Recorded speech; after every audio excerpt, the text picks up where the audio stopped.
Hello students, last class में जो अपन ने किया था, लास्ट लामिस थ्योरम की थी, है ना।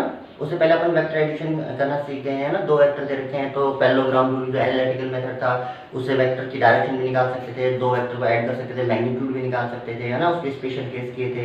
उसके बाद वेक्टर को रेक्टिलिनियर कंपोनेंट्स में लिखना, यानी आई कैप, जे कैप, के कैप में लिखना सीख गए थे अपन, है ना। किसी वेक्टर को a vector equal to a x i cap plus a y j cap plus a z k cap भी लिखा जा सकता था ना।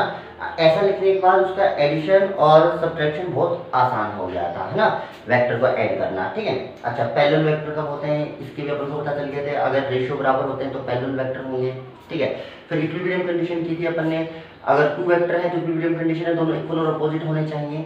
अगर तीन वेक्टर हैं तो क्लोज ट्रायंगल बनाने चाहिए या लामिस थ्योरम को सेटिस्फाई करने चाहिए, है ना। ये तीन वेक्टर और इक्विलिब्रियम में है तो। अच्छा, और जो मल्टीपल वेक्टर हैं तो सभी वेक्टर्स का एक्स डायरेक्शन में कंपोनेंट ले लो, सभी के वाई डायरेक्शन में कंपोनेंट ले लो। समेशन ऑफ एफ एक्स भी जीरो होना चाहिए, समेशन ऑफ एफ वाई भी जीरो होना चाहिए, तब जाके वो बैलेंस कहलाते हैं। तो कैसे कहलाते हैं? बैलेंस कहलाते हैं। ओके, चलिए जी और करते हैं कुछ।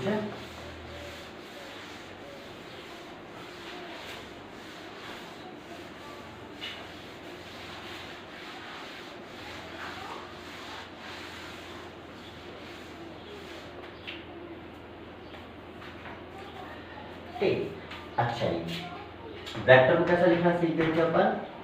ए x i cap, A y j cap plus a z k cap, है ना। रेक्टेंगुलर कंपोनेंट्स कहलाते हैं इसके, है ना, जो तीनों एक दूसरे के होते हैं परपेंडिकुलर।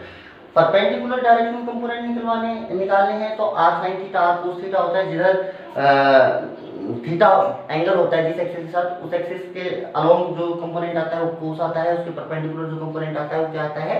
साइन आता है ना। एक्स वाई जेड किसी भी डायरेक्शन में हो सकते हैं। देखो ऐसा वाला क्वेश्चन कराया था, ये 10 kg का था तो 100 न्यूटन इधर लग रहा था, तो इसके दो कंपोनेंट, ये दोनों परपेंडिकुलर कंपोनेंट अगर दोनों परपेंडिकुलर होने चाहिए ना, तो जिधर थीटा है उधर कितना आता था? कोस, और जिधर थीटा नहीं है उधर कितना आता था? साइन आता था। और अगर दो कंपोनेंट बनाने हैं मुझे किसी वेक्टर के और वो परपेंडिकुलर नहीं है, जैसे ये वेक्टर था, ये यहाँ से मान लो 30 डिग्री पे है, ये यहाँ से 20 डिग्री पे है, मैंने कहा इन दो डायरेक्शन में कंपोनेंट बना दो भाई इसके आर वेक्टर के। तो इस डायरेक्शन में कंपोनेंट कितना आता था? देखो R upon sine alpha plus beta, तो दोनों में ही आता था, यानी साइन 50। अब इधर लिखोगे साइन इधर वाला एंगल, और इधर वाले कंपोनेंट में कितना लिखोगे? R upon sine 50। अल्फा की वैल्यू कितनी होगी? 20, और इधर कितना आएगा? साइन 30, है ना। जो परपेंडिकुलर नहीं होते उन दो डायरेक्शन में अगर आपसे कंपोनेंट करवा लिए जाए तो आप ऐसा करते हैं, है ना। अच्छा जी, चलिए जी, अब सिंपल सी एक बात और करते हैं, और वेक्टर एडिशन के एक दो क्वेश्चन कर लेते हैं, आपको और क्लियरिटी आ जाएगी, है ना। मान लीजिए कि ये एक डायल है,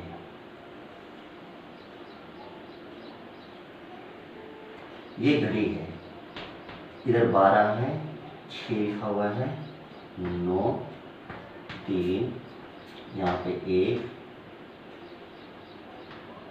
यहाँ पे 2, यहाँ पे 4, यहाँ पे 5, यहाँ पे 7, यहाँ पे 8, यहाँ पे 10, यहाँ पे। ठीक, इसका जो सेंटर है यहाँ पे एक ऑब्जेक्ट रखा हुआ है, ठीक है। इस ऑब्जेक्ट पे फोर्स ऐसे लग रहे हैं कि 12 की तरफ लग रहा है 12 न्यूटन, एक की तरफ लग रहा है 1 न्यूटन, 2 की तरफ लग रहा है 2 न्यूटन, 3 की तरफ लग रहा है 3 न्यूटन, 4 की तरफ 4 न्यूटन, 5 की तरफ 5 न्यूटन, 6 की तरफ 6, 7 की तरफ 7, 8 की तरफ 8, 9 की तरफ 9, 10 की तरफ 10 और 11 की तरफ 11। ऐसे फोर्स लग रहे हैं, ठीक है। यानी एक सेंटर पे एक ऑब्जेक्ट रखा हुआ है, उस पे ये 12 फोर्स लग रहे हैं, है ना। एक की तरफ 1 न्यूटन, 2 की तरफ 2 न्यूटन, 3 की तरफ। अब मैंने आपसे ये पूछा कि बताओ इस पे टोटल फोर्स कितना लग रहा है, टोटल फोर्स कितना लग रहा है।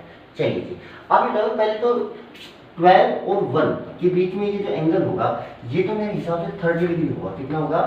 भाई पूरा एंगल कितना होता है 360 और इसके कितने डिवीजन हो रखे हैं 12, तो सोल्व करोगे तो कितना आ जाएगा 30 डिग्री।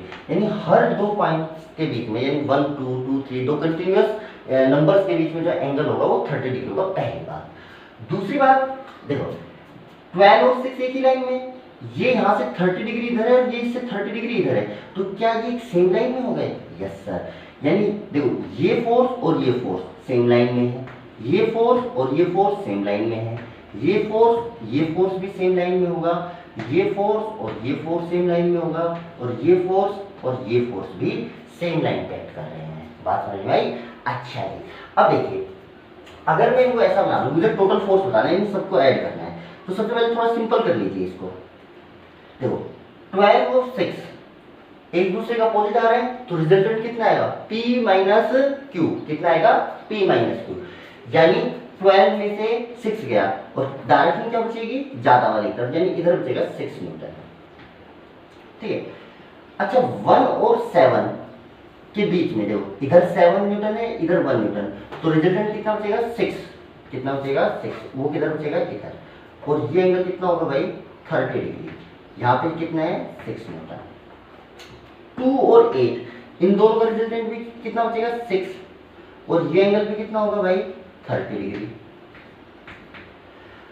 अच्छा 3 और 9 इनका भी रिजल्टेंट कितना आएगा भाई 6, भाई 9 में से 3 जाएंगे तो आएगा ना 6, तो 6 न्यूटन, और ये एंगल भी कितना होगा 30 डिग्री। अच्छा ये 4 और 10 इनका रिजल्टेंट आएगा 6, और ये एंगल भी कितना होगा 30 डिग्री। 11 और 5 ये भी आएगा 6 न्यूटन, और ये एंगल कितना होगा 30 डिग्री, और 12 और 6 का तो ये लिख लिया, ये भी एंगल है 30 डिग्री। बस बात समझ में आई? ये थोड़ा सा सिंप्लीफाई कर लिया इसको, है ना। अच्छा जी, अब मैं इसको मिटा देता हूँ, इस डायग्राम को इसमें, है ना, और इस डायग्राम को थोड़ा बड़ा बना देते हैं ना, ताकि आपको समझ में आए। ये भाई 6 न्यूटन फोर्स इधर लग रहा है, और इससे 30 डिग्री पे 6 न्यूटन इधर है, इससे 30 डिग्री पे 6 न्यूटन इधर है, और ये भी 30 डिग्री है, ये 6 न्यूटन इधर है, एक 6 न्यूटन इधर से 30 डिग्री पे, और एक 6 न्यूटन इधर से 30 डिग्री पे। बोल बात समझ भाई? अच्छा अब मैं तो पूछा टोटल फोर्स, तो सभी के एक्स और वाई डायरेक्शन में कंपोनेंट निकाल लो, तो ये मान लीजिए आप एक्स डायरेक्शन, और ये निकाल लीजिए भाई मान लीजिए वाई डायरेक्शन, हो गया। अच्छा ये अब एक्स डायरेक्शन में ये फोर्स एक्स में आ रहा है, इसको छोड़ो, ये वाई में आ रहा है, इसको छोड़ो, बाकी कितने बचे 4, 1 2 3 और 4, बोल बचे 4 फोर्स। अच्छा जी, सबसे पहले देखो ऐसा बनाओ, ऐसा बनाओ, एक 6 न्यूटन इधर वाई में आ ही रहा है, ठीक है, एक 6 इधर आ ही रहा है, ठीक है। अच्छा अब बचे देखो, या तो जो जितने फोर्स बचे उनका एक्स और वाई डायरेक्शन में कंपोनेंट कर लो, या देखो थोड़ा सा सिमेट्री ऐसी बैठी है कि देखो क्या ये दोनों फोर्स इक्वल आ रहे हैं? यस सर, तो इन दोनों का रिजल्टेंट इन दोनों के बीचों बीच आएगा, किधर आएगा? जब P बराबर Q आ जाता है तो अल्फा बराबर कितना आता है θ/2, यानी इन दोनों का जो रिजल्टेंट जितना भी आएगा पर एग्जैक्ट दोनों के मिड में आएगा, तो इन दोनों की मिड लाइन तो ये इधर से 30 और इधर से 30, यानी इन दोनों का रिजल्टेंट तो इसी लाइन पे आएगा, वो बाई 40 एक्स एक्सिस पे आ रहा है। अच्छा दो फोर्स जब इक्वल होते हैं तो रिजल्टेंट कितना होता है 2p cos θ/2। थीटा क्या होता है? दोनों वेक्टर्स के बीच में एंगल, क्या मुझे 60 डिग्री लग रहा है, तो 60 का हाफ कितना हो गया भाई 30 डिग्री, और cos 30 की वैल्यू होती है √3/2, तो ये आ जाएगा 6√3, कितना आ जाएगा 6√3, ये हो गया 6√3। देखो इसको लिखोगे ना, ऐसे लिख लो, समझ में नहीं आ रहा तो 6√3/2, ये कैंसिल हो जाएगा 6√3, और डायरेक्शन जाएगी एकदम दोनों के बीचों बीच। आगे बाई 40 एक्स डायरेक्शन में आ रहा है तो सोल्व करने की जरूरत नहीं, वरना दोनों डायरेक्शन में कंपोनेंट लेते, इसका इधर और इसका इधर, ऐसे करते ना, तब भी सेम ही आता है ना।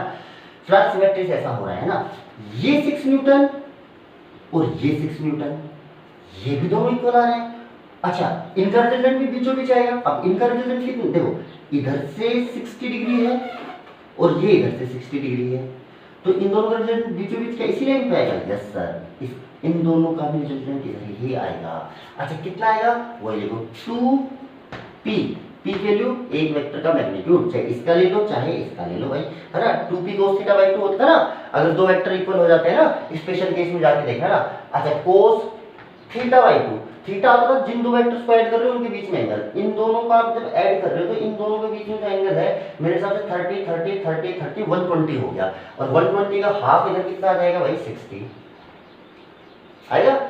cos 60 की वैल्यू होती है 1/2, तो ये कितना बच जाएगा 6, है ना। और आप तो वैसे ही जानते हो, क्वेश्चन भी मैंने आपसे करवाया था, दो इक्वल वेक्टर का रिजल्टेंट उतना ही कब आता है जब उनके बीच में एंगल 120 होता है, क्योंकि दो इक्वल वेक्टर है और दोनों के बीच में एंगल भी 120 है, तो मुझे पता ही था इसका 6 न्यूटन आना है, और ये निकाल लिया तब भी वही 6 न्यूटन है। बोलो सही है क्या, इतना आ गया। क्या सभी फोर्स एक्स और वाई डायरेक्शन में आ चुके हैं? Yes sir. तो अब आप इसको दो तरीके से लिख सकते हो। देखो इसका जो रिजल्टेंट वेक्टर होगा अब फाइनली क्या आएगा, एक तो इन दोनों का रिजल्टेंट यहां कहीं आएगा, इन दोनों के बीच में, ठीक है। अच्छा क्या मैं summation F x, x direction में टोटल फोर्स है क्या, तीनों का ऐड कर लूं, 1 2 3, तो देखो 6 और 6 12 और ये प्लस 6, तो ये हो गया 12 प्लस 6 रूट 3 न्यूटन, और ये भाई प्लस एक्स में है या माइनस एक्स में, माइनस एक्स में आ रहा है। ऐसे समेशन ऑफ वाई डायरेक्शन में मेरे हिसाब से 6 न्यूटन, प्लस में है माइनस में, सर प्लस में आ रहा है, और बात समझ में। तो जो रिजल्टेंट फोर्स है, अब इन दोनों का जो रिजल्टेंट है, इन दोनों का रिजल्टेंट है, ठीक है। अगर इन दोनों का रिजल्टेंट ये है तो ये इस दोनों कंपोनेंट कहलाएंगे ना, इसको आप ऐसे लिख सकते हो net force F net is equal to X direction में टोटल फोर्स कितना, माइनस का 12 प्लस 6 रूट 3 आई के, कौन सी है, अच्छा प्लस 6 जे, ये रिजल्टेंट वेक्टर हो गया, रिजल्टेंट फोर्स हो गया वेक्टर फॉर्म में, ठीक है। अगर आप इसका मैग्नीट्यूड निकालना चाह रहे हैं तो मैग्नीट्यूड आप क्या निकालेंगे, कैसे निकालेंगे, आई कैप के साथ जो भी लगा हुआ है, यानी 2 प्लस 6 रूट 3 का स्क्वायर प्लस 6 का स्क्वायर, वो निकालेंगे। या फिर आप यहाँ से निकाल लो रिजल्टेंट, कैसे निकालते हैं, summation of F X square, F X square यानी इस टर्म का स्क्वायर, यानी 12 प्लस 6 रूट 3 का square, plus summation of F Y square यानी 6 स्क्वायर, एक ही बात है ना, आप कैसा लगेगा हो जाएगा, निकाल लेंगे सर चीजें आप। ओके चलिए एक क्वेश्चन और करवाता हूं आपको।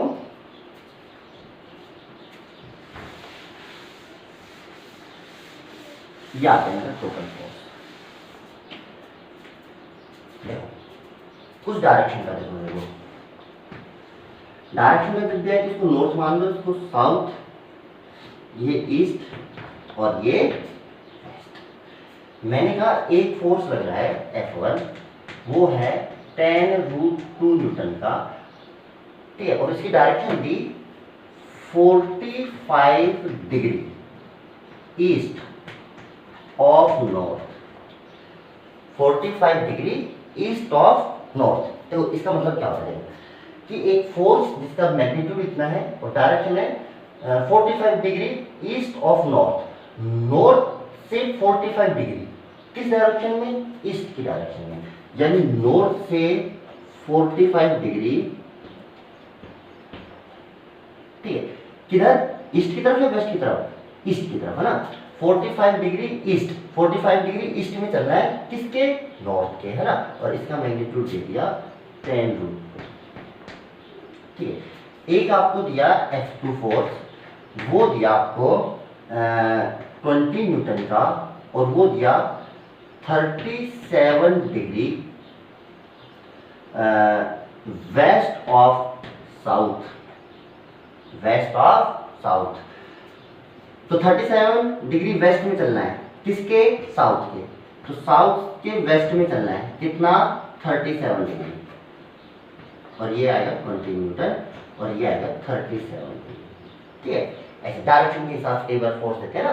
अच्छा एक फोर्स जैसे मैं आपसे दे दूं F3, ये दे दूं 10 न्यूटन, ये दे दूं 53 डिग्री नॉर्थ ऑफ वेस्ट, बताइए कहाँ बनेगा, देखो 10 न्यूटन का बनाना है, 53 degree north of west, west के 53 डिग्री, किधर, नॉर्थ की डायरेक्शन ना, 53 डिग्री नॉर्थ की डायरेक्शन जाना है, किसके नॉर्थ में, वेस्ट के, तो वेस्ट से नॉर्थ में जाना है और 53 डिग्री, तो 10 न्यूटन हो गया ये 53 डिग्री। ठीक, अच्छा जी, और चलिए मान लीजिए 3 ही फोर्स दिया आपको ना। अब मुझसे पूछा कि मैं एक फोर्स लगाऊं, वो किस डायरेक्शन में लगाऊं कि ये पार्टिकल इक्विलिब्रियम में आ जाए, यानी नेट फोर्स जीरो हो जाए, क्या जीरो हो जाए, नेट फोर्स हो जाए। ओके, चलिए अब मान लीजिए आपको, देखो दो तरीके से पूछ सकते हैं इस सवाल को, इसको मैं रफ कर देता हूँ। इस सवाल को दो तरीके से पूछा जा सकता है। एक तो पूछेगा find the direction and magnitude of resultant, find the direction and magnitude of resultant, एक चीज। दूसरा ये पूछा जा सकता है कि find the magnitude and direction of the fourth force so that the net force becomes zero या the particle becomes in equilibrium। Okay, अच्छा तो आप क्या करो, पहले तो इनका रिजल्टेंट ही निकालो, जो कुछ भी पूछा है आपसे, रिजल्टेंट पूछा है तब रिजल्टेंट निकाल लो, और या फिर फोर्थ फोर्स पूछा है जिसके लगाने के बाद ये इक्विलिब्रियम में आ जाए, तो आप तब भी आप क्या निकालो, सबसे पहले रिजल्टेंट। रिजल्टेंट निकालने के लिए देखो सबके दो टुकड़े, भाई साहब इसका टुकड़ा एक इधर आएगा इधर, और एक इधर आएगा इधर, इधर कितना आएगा 10, इधर कितना आएगा 10, 45 में ना, तो cos 45 की वैल्यू भी 1/√2 और sin 45 की वैल्यू भी 1/√2, तो √2 तो भाई कैंसिल होना है, ये 10 और ये 10 हो गया, बोलो सही है। अच्छा अब आ जाओ इस फोर्स पे, इस फोर्स पे आओगे तो इधर कितना बना है भाई 50 डिग्री, तो इधर क्या आएगा भाई cos 53, कितना आएगा cos 53, सोल्व करना, ये आएगा 6 और ये आएगा 8, कितना आएगा 6 और 8, बात समझ में आ रही है भाई। इधर क्या लिखोगे 10 cos 53 और cos 53 की वैल्यू कितनी होती है 3/5, cos 53 की 3/5, रख दो 10 × 3/5 क्या आ जाएगा, इधर sin 53 आएगा, sin 53 की वैल्यू होती है 4/5, रख दो भाई 4/5 रखोगे तो ये आ जाएगा 8, आ गया। अच्छा चलिए जी इसका कीजिए 20 का, भाई इधर cos और इधर sin, अब इधर cos लिखोगे, ठीक है, इधर आएगा भाई 16 और इधर आएगा भाई 12, करके देखिए ना। अब छोटे मोटे काम आप इसके साथ 20 के साथ cos 37 sin 37 इनकी वैल्यू तो बताइए, आप लगा के देखना इतना आ जाएगा ना। और वैसे अगर याद नहीं रहता तो आप ऐसे रख लो, देखो 5 के अगर दो कंपोनेंट बनाने हैं तो एक बनता है 3, एक बनता है 4, 10 के बनाने हैं तो एक बनता है 6, एक बनता है 8, 20 के बनाने हैं तो एक बनता है 12, एक बनता है 16, ठीक है।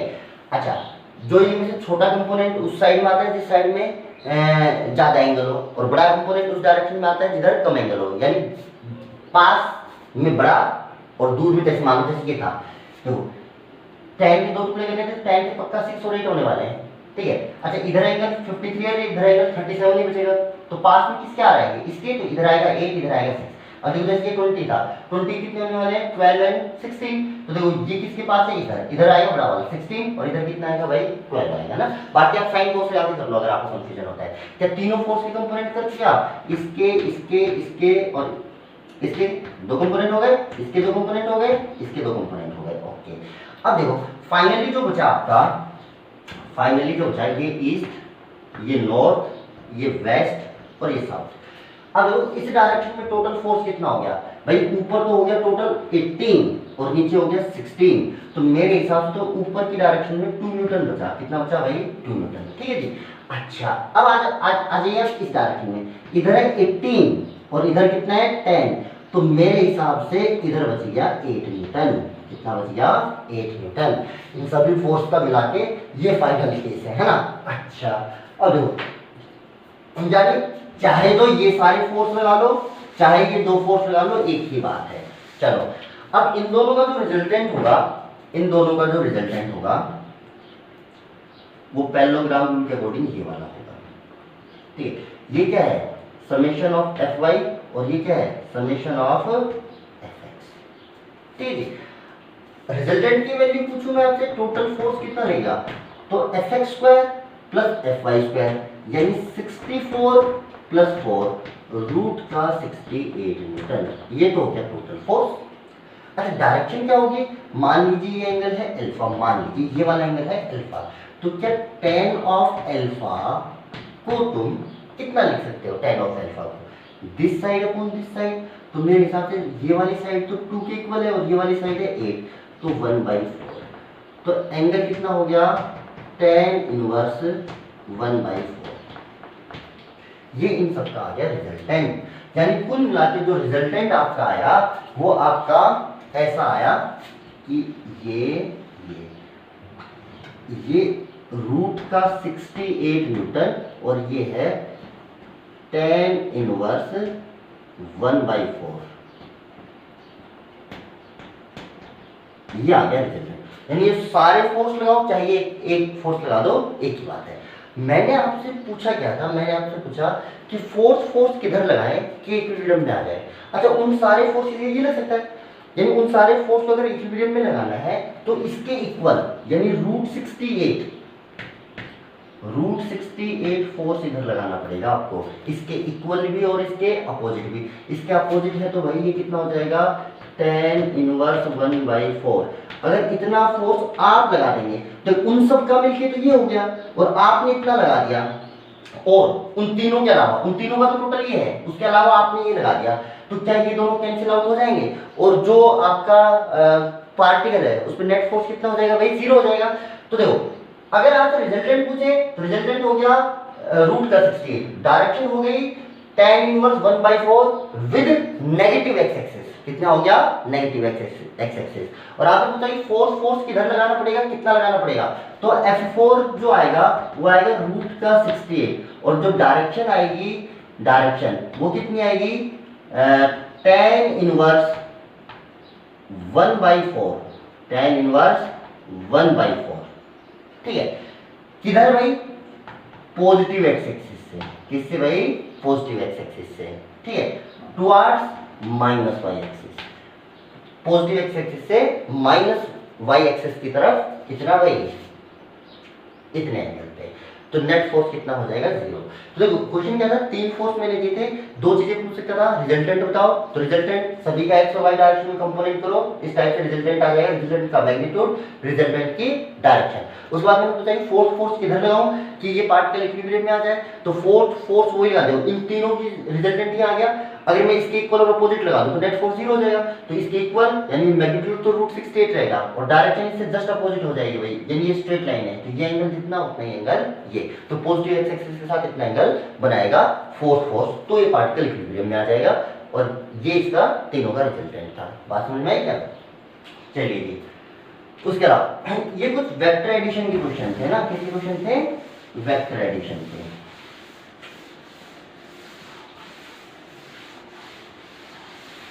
चलिए कुछ और करते हैं। चलो एक क्वेश्चन मैं आपको और करवाता हूँ, यूनिट एंड डायमेंशन का ना, उस टाइप का क्वेश्चन एक रह गया था, उस टाइप का क्वेश्चन और करवा देता हूँ आपको, यूनिट एंड डायमेंशन का। मैंने पूछा, अच्छा जो बेसिक क्वांटिटी मानी गई थी वो जनरली एम एल टी, वो जो 7 क्वांटिटी थी ना, उनको माना गया था फंडामेंटल क्वांटिटीज, है ना। अच्छा, और उनको फंडामेंटल क्वांटिटीज मानते हुए आपने सभी चीजों के डायमेंशनल फॉर्मूले लिख लिए थे, है ना। जैसे वर्क का कितना आया था, m1 l2 t-2, ये किसका आया था भाई, वर्क का डायमेंशनल फॉर्मूला आया था, किसका आया था, वर्क का, है ना।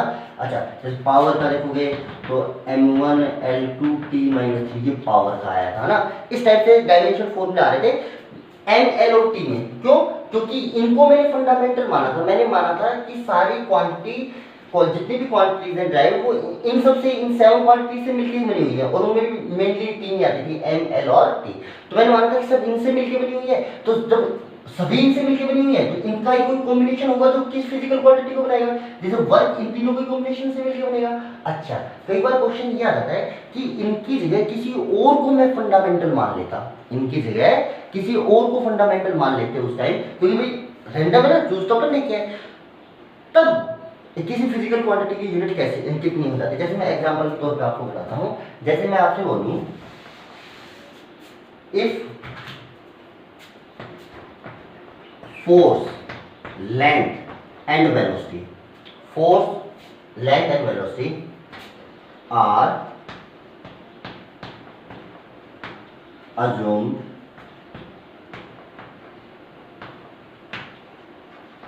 fundamental quantities, then dimensional formula of power, power का डायमेंशनल फॉर्मूला क्या हो जाएगा अगर आप एफ, एल और वी को फंडामेंटल मान लें। तो कोई नया केस नहीं, कोई नया सवाल नहीं है ना, बस थोड़ी सी लैंग्वेज ऐसी है। देखो मैंने आपसे एक केस वो करवाया था, जैसे मैंने आपसे कहा था कि time periods depends on length of pendulum and gravitational acceleration.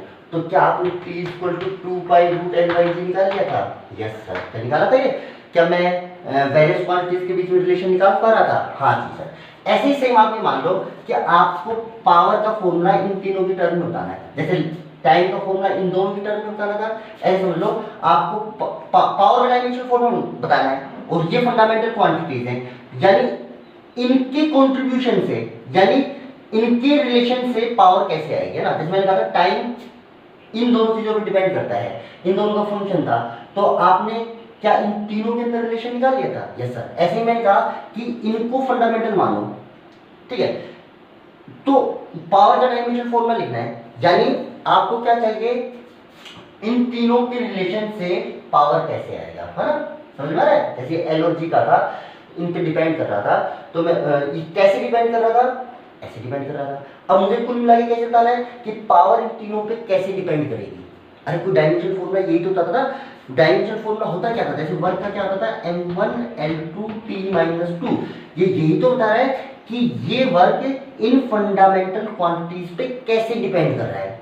ये क्वेश्चन यही था कि ये इन पे कैसे डिपेंड कर रहा है, तो आंसर आया था आपका ये।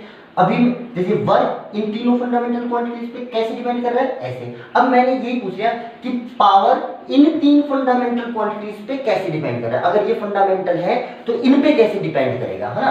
अच्छा जी, डायमेंशन फॉर्मूला फंडामेंटल क्वांटिटीज के ऊपर डिपेंडेंसी बताता है ना। तो देखो आप सिंपल सा वैसे ही कर दो, पावर को मान लीजिए एज फंक्शन ऑफ फोर्स की पावर a, लेंथ की पावर b और वेलोसिटी की पावर c। सिंपल, जो आपका पहले करने का तरीका था वो आपका अब भी करने का तरीका है ना। अच्छा जी, अच्छा इसका डायमेंशन फॉर्मूला कितना होगा पावर का, m1l2t-3, m1l2t-3, है ना। पेज पलट के देखिए, पावर का डायमेंशन फॉर्मूला ये होता है ना। अच्छा जी, अच्छा फोर्स का कितना होगा, m1l1t-2 की पावर a, ठीक है, m1l1t-2 की पावर a। L का कितना हो गया, L1 की पावर b, वेलोसिटी का कितना होता है, L1t-1 की पावर c। देख लीजिए एक बार, चेक कीजिए, क्या सभी डायमेंशन फॉर्मूले सही लिखे, चेक कर लीजिए आप, है ना। ओके देखिए, अब m, l और t की पावर को कंपेयर करना चालू कीजिए भाई। तो यहां से m की पावर कितनी आ रही है भाई, 1, इस साइड में कितनी आ रही है, देखो a पावर तो यहां से आएगी, देखो m के ऊपर, यहाँ पे m नहीं आ रहा, यहाँ पे m नहीं आ रहा, बस m, a की वैल्यू तो आ गई भाई 1। अब l की पावर कंपेयर करो, इधर से कितनी आ रही है 2, इधर से कितनी आ रही है l की पावर, देखो a तो यहां से आएगी, इसके अंदर आ रहा है ना l, यहाँ पे भी आएगी भाई b, और यहाँ पे आएगी भाई c, बात समझ में। अच्छा अब t को कंपेयर करो, t इधर कितना आ रहा है -3, इधर t कितना आ रहा है -2a, देखो -2a, t भाई साहब इसमें आ ही नहीं रहा, t इसमें आ रहा है, और -c, ओके। अच्छा a की वैल्यू तो आ चुकी है 1, तो a की वैल्यू यहाँ पे 1 रख दो, तो -3 = -2 -c, -2 इधर ले जाओगे तो प्लस का 2 बनेगा ना, तो -2 को इधर ले गए तो +2 इधर ये बचेगा -1, तो भाई ये इससे कैंसिल हो गया, यानी c की वैल्यू कितनी आ गई 1।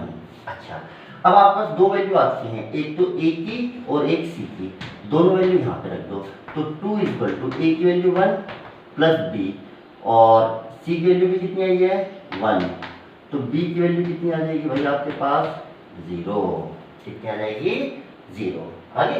अच्छा तो रख दीजिए, जो डायमेंशन फॉर्मूला होगा पावर का वो कितना होगा, f की पावर a की वैल्यू कितनी है भाई 1, l की पावर कितनी आई है b मतलब 0, और v की पावर कितनी आ गई भाई c की वैल्यू कितनी 1, ये ऐसे में वर्क का पूछ सकता था, किसी का भी। तो जब भी आपसे पूछे कि किसी और चीजों को फंडामेंटल क्वांटिटीज मान के किसी का डायमेंशन फॉर्मूला लिखना है, तो जिनको फंडामेंटल क्वांटिटीज माना है उनके ऊपर एबीसी पावर लिख लो, और फिर एमएलटी में सबके फॉर्मूले आप जानते हो, इधर भी लिख लो इधर भी, पावर कंपेयर कर लो, एबीसी की वैल्यू आ जाएगी, डायमेंशन फॉर्मूला आपके पास है, आ जाएगा। चलिए नेक्स्ट करते हैं भाई, वेक्टर एडिशन और सब्ट्रैक्शन, ये आपका खत्म हो चुका है ना। मैंने जो सेकंड वाली आपको शीट भेजी है उसके अंदर से आपको देखो, अभी जो आपके टेस्ट में आ रहा है वो आ रहा है यूनिट एंड डायमेंशन, ये वाला टॉपिक, प्लस वेक्टर आ नहीं रहा, डिफरेंशिएशन और इंटीग्रेशन आ रहा है। तो जो सेकंड शीट भेजी है उसमें से तो आप फिलहाल डिफरेंशिएशन और इंटीग्रेशन कर लीजिए, और फर्स्ट जो शीट भेजी थी आपको पीडीएफ, उसके अंदर से यूनिट एंड डायमेंशन की सारी एक्सरसाइज कर लीजिए ना, वो ऑब्जेक्टिव टेस्ट में भी आपके लिए हेल्पफुल होंगी और सब्जेक्टिव टेस्ट में भी, ठीक है। अच्छा, दूसरा क्वेश्चन उनसे डिक्टो आए या ना आए वो कोई जरूरी नहीं है, बट अगर आप वो सारे कर लेंगे तो आपको हर टाइप के क्वेश्चन करने आ जाएंगे ना, फिर कोई सा भी कहीं से क्वेश्चन आए उससे कोई फर्क नहीं पड़ेगा। अच्छा जी, तीसरी बात, और बचा जो ये वेक्टर एडिशन, ये वेक्टर एडिशन जो आपको सेकंड शीट भेजी है उसके अंदर जो आपको वेक्टर एडिशन वेक्टर मल्टीप्लिकेशन के मतलब कि दो टॉपिक हो रहे हैं, उसके अंदर 3 टॉपिक है सेकंड शीट में, वेक्टर एडिशन, वेक्टर मल्टीप्लिकेशन और कैलकुलस यानी डिफरेंशिएशन इंटीग्रेशन। तो डिफरेंशिएशन इंटीग्रेशन तो आप अभी कर लेंगे, और वेक्टर एडिशन अब खत्म हो चुका है, तो जैसे ही टेस्ट पूरा हो जाए आप वेक्टर एडिशन के सारे क्वेश्चन कर लेंगे उसी शीट से। बात समझ में आ रही है? अच्छा, अभी अपन नेक्स्ट टॉपिक पे चल रहे हैं, मल्टीप्लिकेशन ऑफ वेक्टर्स। चलो एक चीज और बता देता हूं, मान लीजिए कोई वेक्टर है 3D में है, चलो थोड़ा ऐसा बना देता हूं,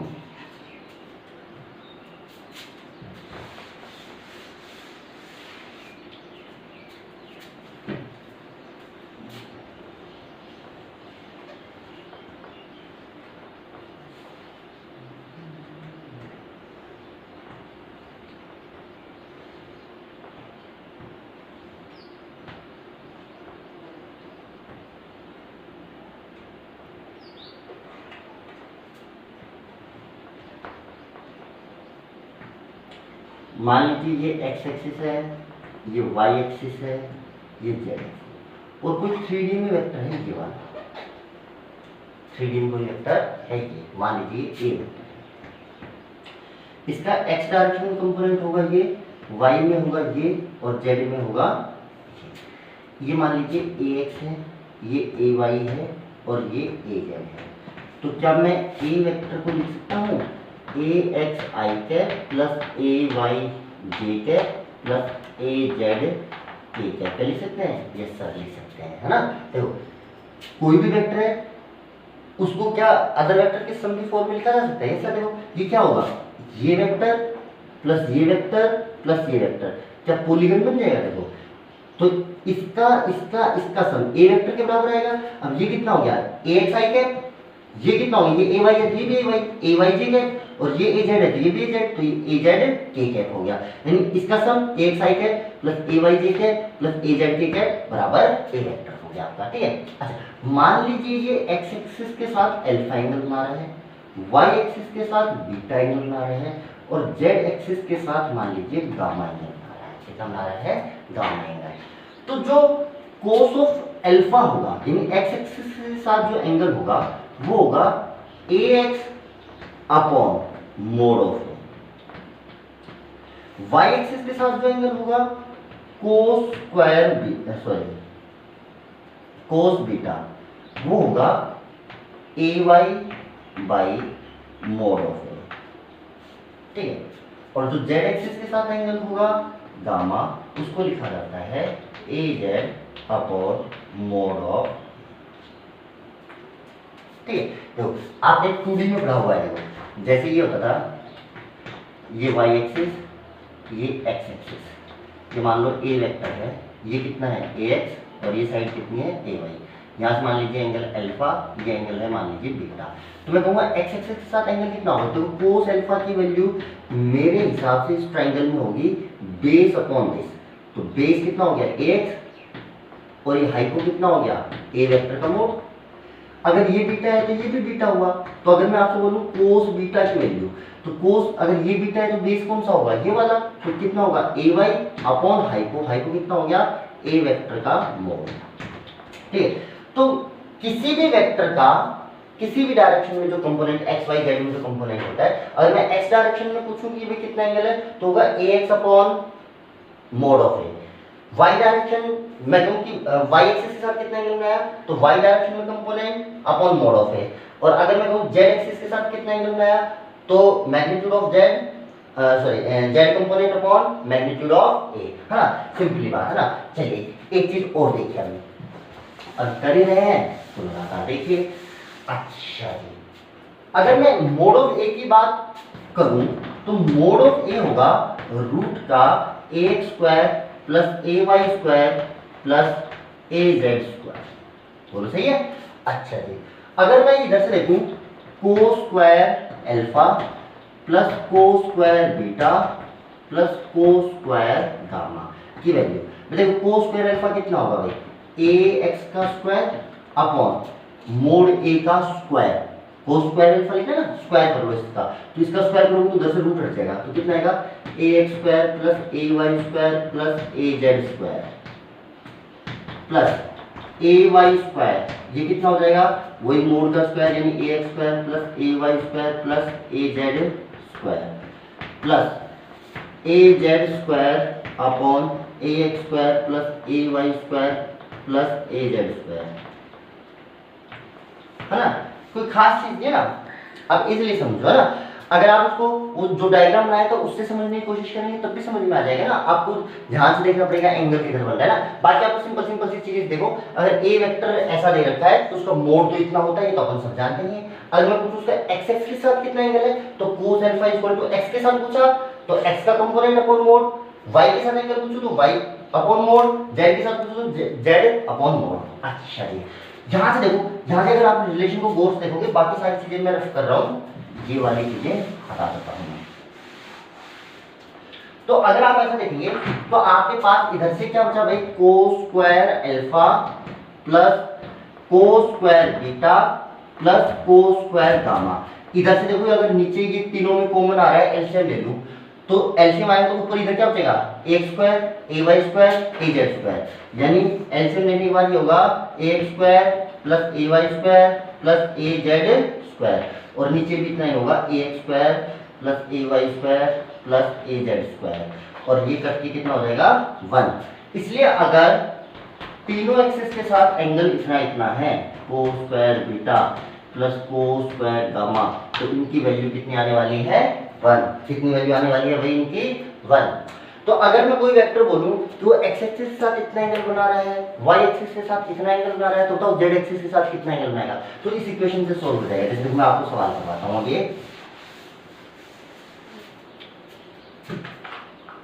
मैंने कहा कि एक वेक्टर है जो एक्स एक्सिस से 30 डिग्री एंगल बना रहा है, वाई एक्सिस से जो बना रहा है 45 डिग्री एंगल, तो बताओ जेड एक्सिस से कितना एंगल बनाएगा। तो आप देखो एक्स एक्सिस के साथ एंगल को लिख लो अल्फा, इसको लिख लो बीटा और इसको मान लो गामा। आप जानते हो भाई cos square alpha plus cos square beta plus cos square gamma equal to 1 होगा। तो भाई cos 30 की वैल्यू कितनी होती है भाई, अल्फा की वैल्यू 30 है ना, तो cos 30 की वैल्यू होती है भाई √3/2। ये हो गया cos 30 और इसका क्या करना है स्क्वायर, प्लस बीटा भी आपको देता है 45 वैल्यू होती है भाई 1/√2 का square plus cos square gamma equal to कितना हो गया 1। गामा तो आपको निकालना ही है, तो स्क्वायर करोगे तो ये होगा 3/4 plus 1/2 plus cos square gamma equal to 1। अच्छा जी, इसको आप सोल्व कर लेना जो भी है, तो ये cos square gamma equal to कितना आ जाएगा 1 माइनस 3/4 माइनस 1/2, ठीक है 1/2, ठीक है। सोल्व कर लीजिए, जितना भी आएगा ये आपका कितना आ जाएगा हाफ में से 3/4, यानी ये मेरे हिसाब से माइनस का 1/4 आ जाएगा। अब देखो माइनस में आ गया, आप सोल्व कर लेना ना कितना भी आएगा 1/4 आ गया। 4 एलसीएम ले लो तो कितना हो जाएगा यहाँ पे 4 माइनस 3 1 माइनस 2, हाँ माइनस हो गया। देखो ये माइनस में आ जाए इसका मतलब ऐसा पॉसिबल नहीं है, ऐसा कोई भी वेक्टर पॉसिबल नहीं है। और अगर ये प्लस में आ जाता देन अपन इसका रूट ले लेते। जैसे मान लीजिए प्लस का 1/4 आ जाता, कितना आ जाता प्लस का 1/4, तो कोस गामा की वैल्यू 1/2 हो जाती और गामा की वैल्यू कितनी हो जाती 30 डिग्री।